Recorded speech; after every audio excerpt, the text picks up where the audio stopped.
What's up, everyone? We're back with another Sigma BF test. I think this is my last test, last video of this kind of style for the BF. I think I'm going to actually be posting my review of the BF next. But today we are taking a look at rolling shutter.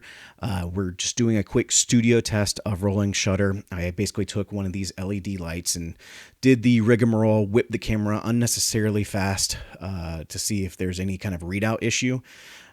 Spoiler, you're going to see some rolling shutter. I don't think that was a surprise to anyone. So we can all just breathe a sigh of relief that we know there's rolling shutter with this camera.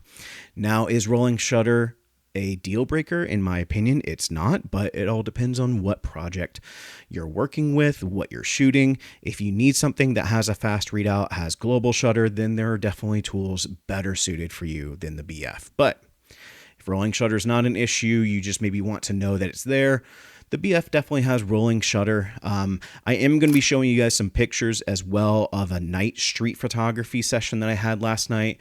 I was out for about an hour and a half taking photos and just kind of walking around with this camera. It felt really good just to create actual content with this camera. And so you'll see some of those photos. And I felt like that would fit with this video because with the conversation of rolling shutter, you have the conversation of how does it handle fluorescent lighting and do you see any kind of banding from that fluorescent lighting? And I'll be honest, I was out, like I said, for about an hour and a half. And I think there was only one spot that was heavily fluorescent lighting that I saw issues.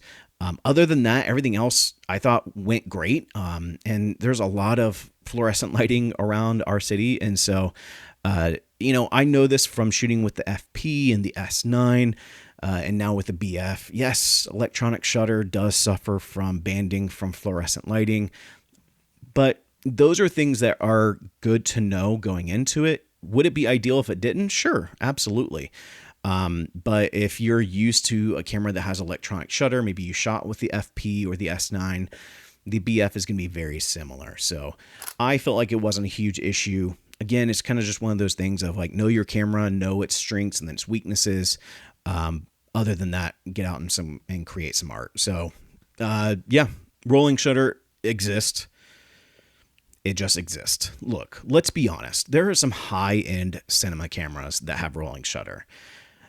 There are some Hollywood films that have the presence of rolling shutter. It is not like I see the conversation with the S1R Mark II and everybody being up in arms about rolling shutter. We just don't need to lose sleep over rolling shutter. If you are shooting a project that you need zero rolling shutter, like I said, this is not the tool for you. The S1R Mark II is not the tool for you. There's Sony, there's Komodo, go use those.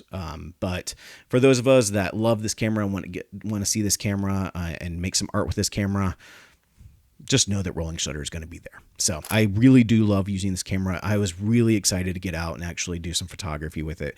And I'm really excited about what I have coming up to share with you guys that I'll shoot with the BF as well. So if you want to see that content, make sure you subscribe to the channel. Thank you all for joining. Go and find your journey. Go embrace life. Don't lose sleep over rolling shutter. Peace.